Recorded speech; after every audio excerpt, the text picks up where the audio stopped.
you think about rotation in Rocket League, you probably think about one, two, three positioning. Or maybe it's not about the numbers to you and you think about attack, support, and defense. Maybe you don't think about any of that because ball chasing is better anyway. But what if I told you there was a fourth position in rotation? A situation that's unique enough on its own that we need to define it separately and give it its own set of rules. Well, that's exactly what today's video is about. Today we're going to be talking about extension rotation. Now, this isn't some crazy rotation style or even a new discovery. You're actually probably already doing this to some extent. So this video is aimed more about teaching you how to recognize what extension is and how to use it to your advantage. Now, I want to be super clear. I did not come up with this idea.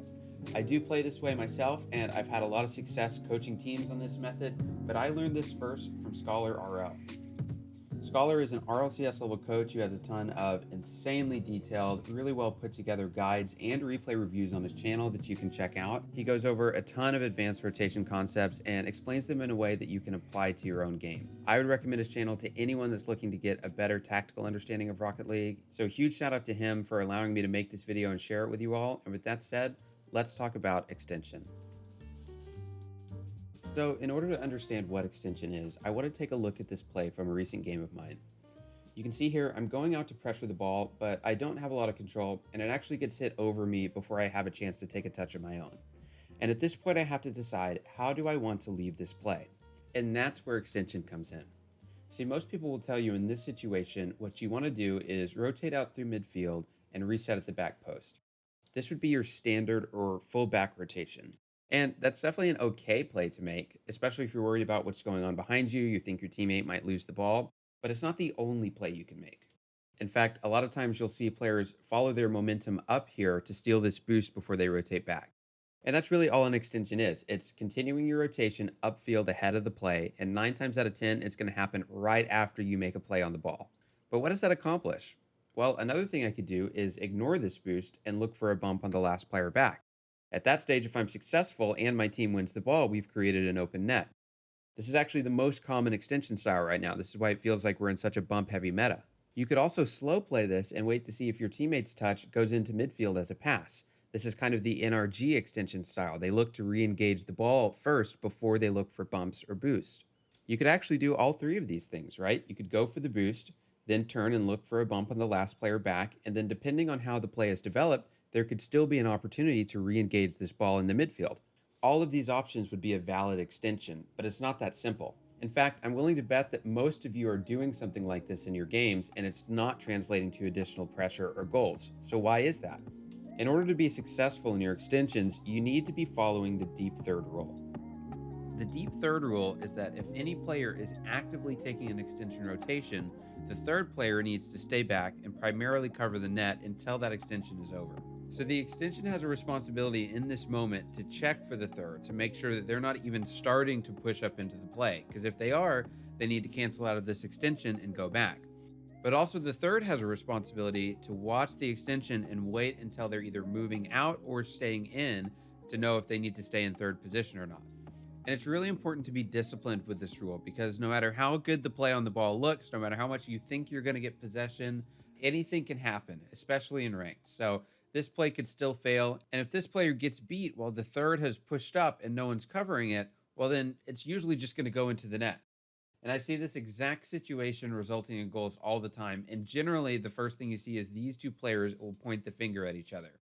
But in reality, either of them could have avoided this situation if they had just checked the other's positioning beforehand and adjusted their rotation.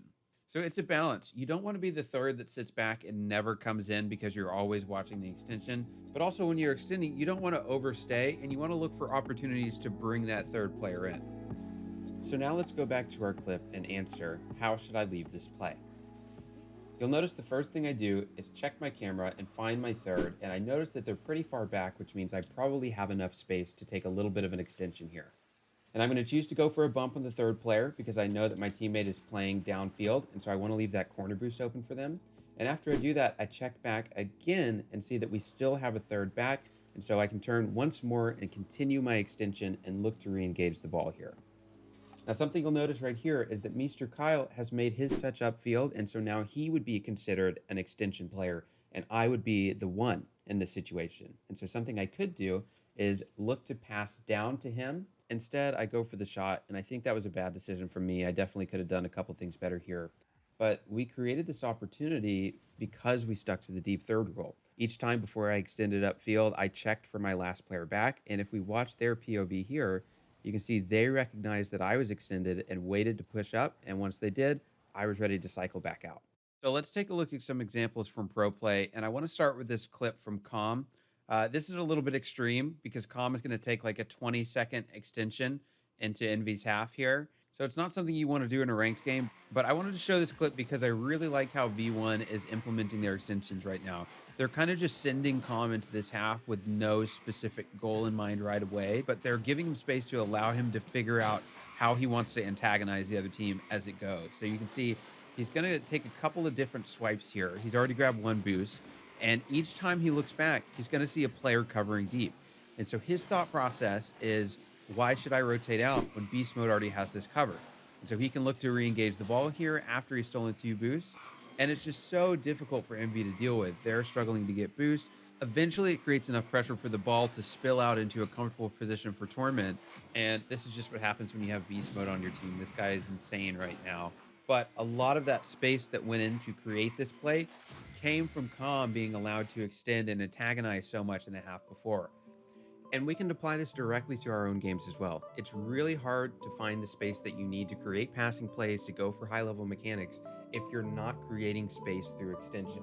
If you're just allowing the other team to get all the boosts they want, to not have to worry about bumps, they're going to be able to comfortably challenge you right away with whatever play you're going for. And so as a result, extension really allows us to prevent the opponent from applying pressure.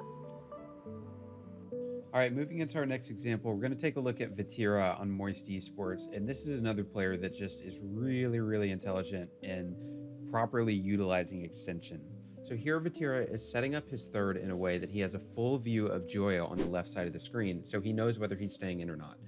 Now Joyo flips out right as Vatira challenges, and as soon as Vatira gets beat on this touch, you can see he immediately turns upfield and looks to start an extension.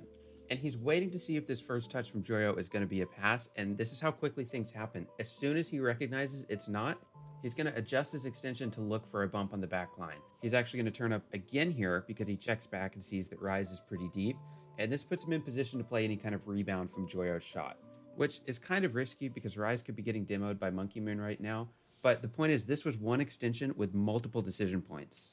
Whether they realize it or not, a lot of these pro players are closely following these extension patterns, and we can use this and start to apply it to our own games.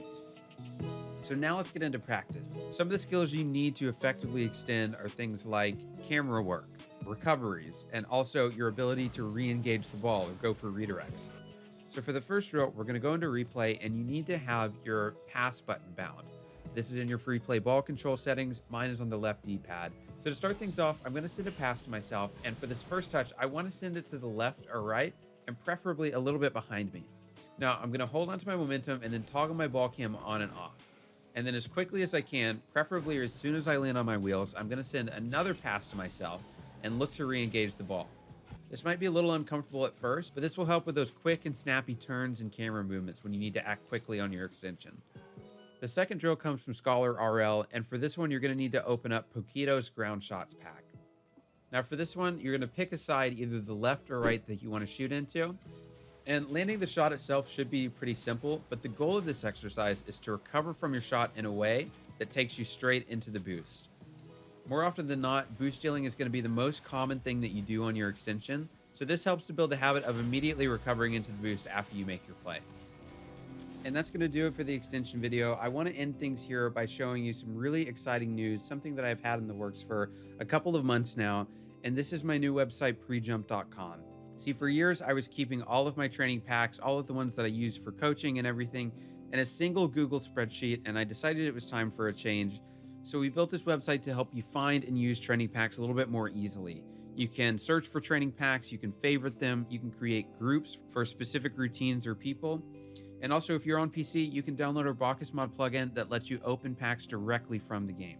So that does it for the extension video. Thank you for watching. There was a lot more that I want to cover and hope to cover in future videos. So let me know in the comments if you have any questions or if there's anything you really want to see outlined more in depth. But that's going to do it for this one. See you next time.